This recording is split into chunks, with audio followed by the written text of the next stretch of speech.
जय सीताराम जी सभी को। उदारा सर्व एवैते ज्ञानी त्वामैव में मता।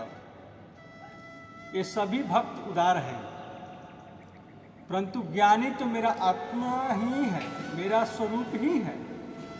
सभी उदार हैं। इसका भाव विनम्र श्लोकों में स्पष्ट किया गया है।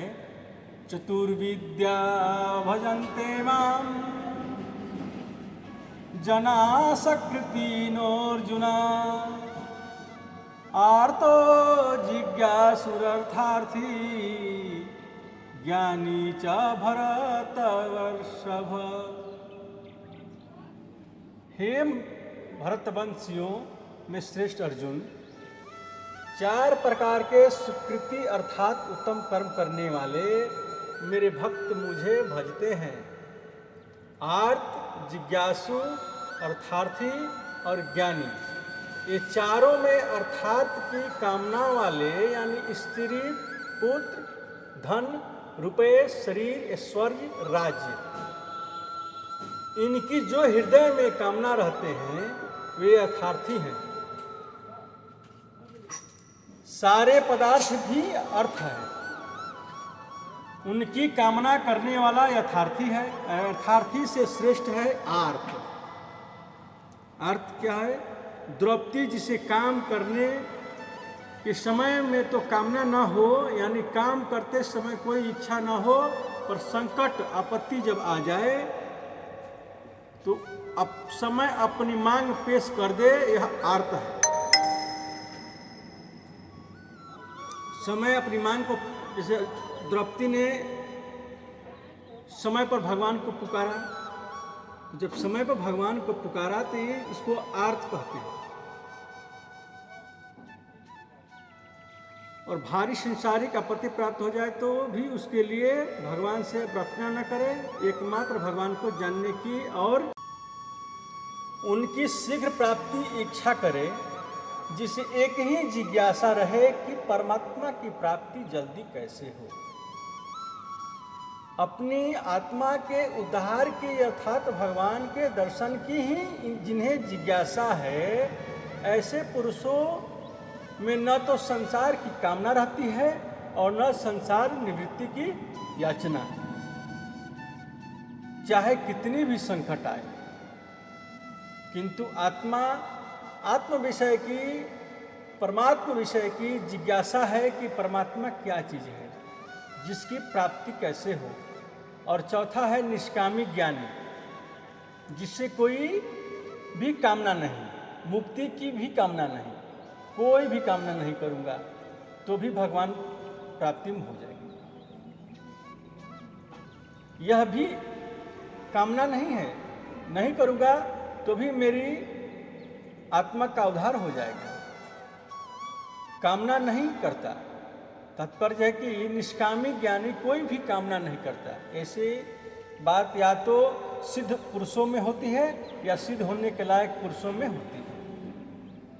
इन चारों प्रकार के भक्त में जो सबसे बड़ा भक्त है वह आत्मा ही है।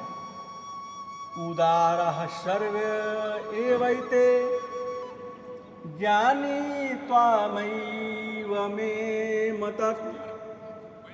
सभी प्रकार के भक्त उदार हैं। उदारा सर्व एवैते ज्ञानी त्वामैव में मतः।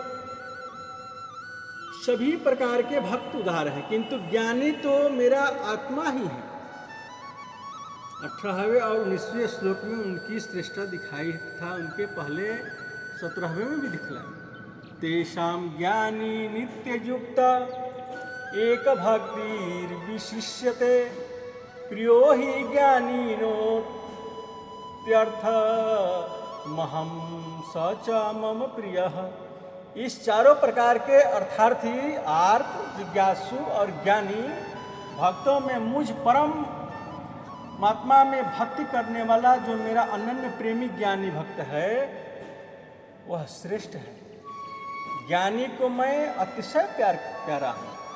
मेरे सिवा और कहीं किंचित मात्र भी उसकी प्रीति नहीं है। यदि मुक्ति भी यथार्थी, आर्त, जिज्ञासु इन तीनों विज्ञानी बढ़कर है, उससे भी अतिशय प्यारा हूँ। भक्ति में मैं ज्ञानी को अतिशय प्यारा हूँ, वह ज्ञानी मुझे अतिशय प्यारा है। जो एक दूसरे को अतिशय प्रिय है, उसे भगवान इस श्लोक में दिखा रहे हैं। दोनों की एकता नहीं दिखा रहे हैं, यह दिखा रहे हैं कि वह तो मुझे अतिशय प्यारा है और मैं उसे अतिशय प्रिय हूँ। वह मुझे और मैं उसे, इन भेदोपासना के भाव को यह श्लोक प्रकट कर रहा है। ये कहते हैं कि वह अतिशय प्यारा है, तो क्या और सब प्यारे नहीं? उदारः सर्व एवैते, परंतु ज्ञानी त्वमैव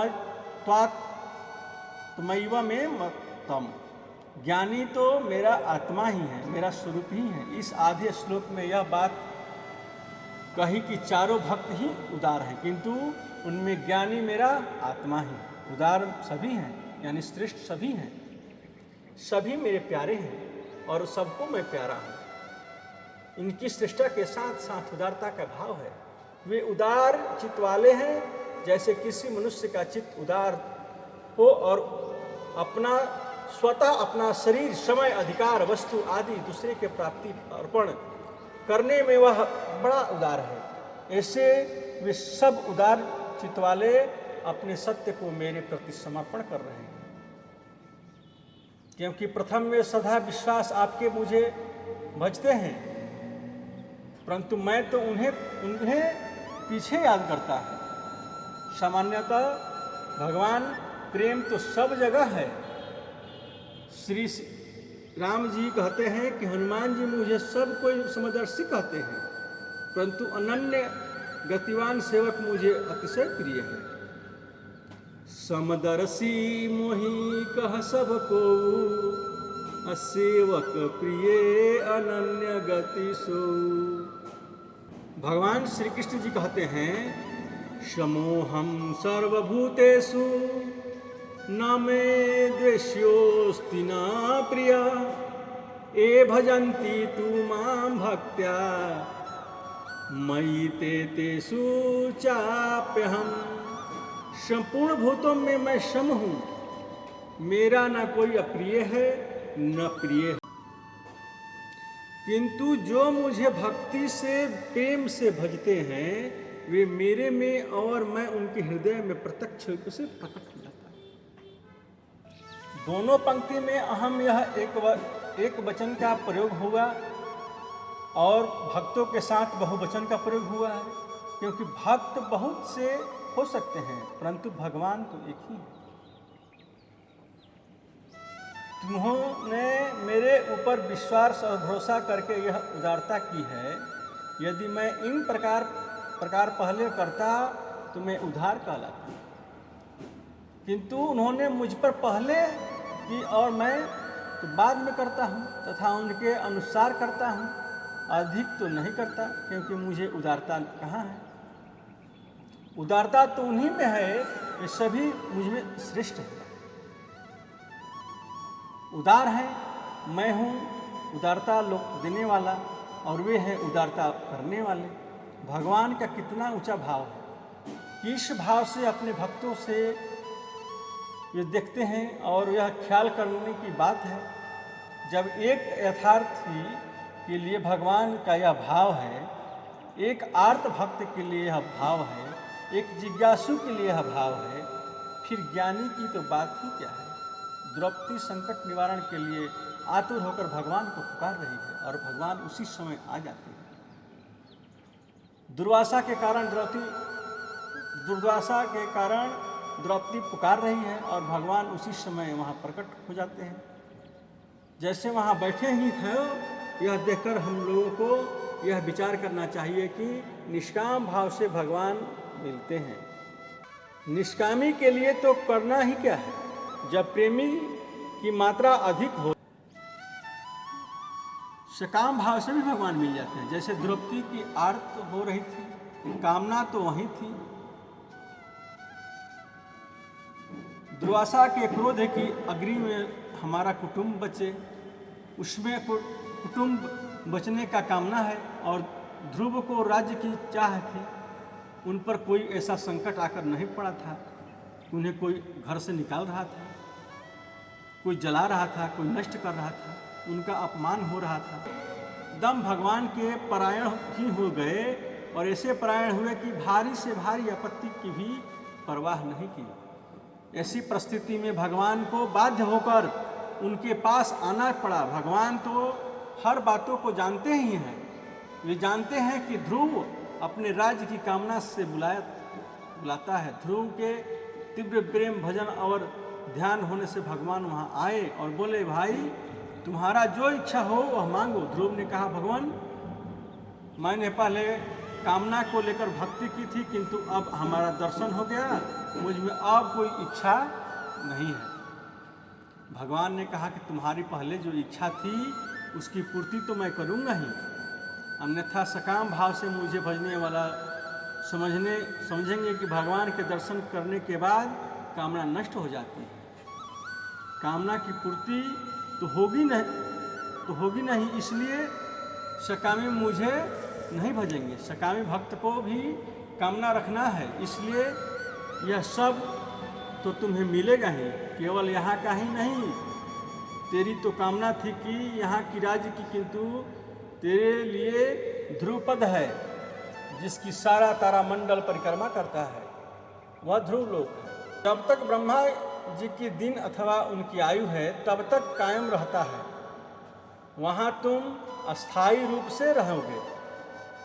इसके सिवा तुम और भी मांगो। ध्रुव ने कहा, प्रभु मैं तो केवल आपका गुणगान ही करना चाहता हूँ, स्तुति करना चाहता हूँ, किंतु मैं स्तुति करना जानता ही नहीं, पढ़ा लिखा तो हूँ नहीं। 5 वर्ष का लड़का घर छोड़कर चला गया तो पढ़े लिखे कहाँ से।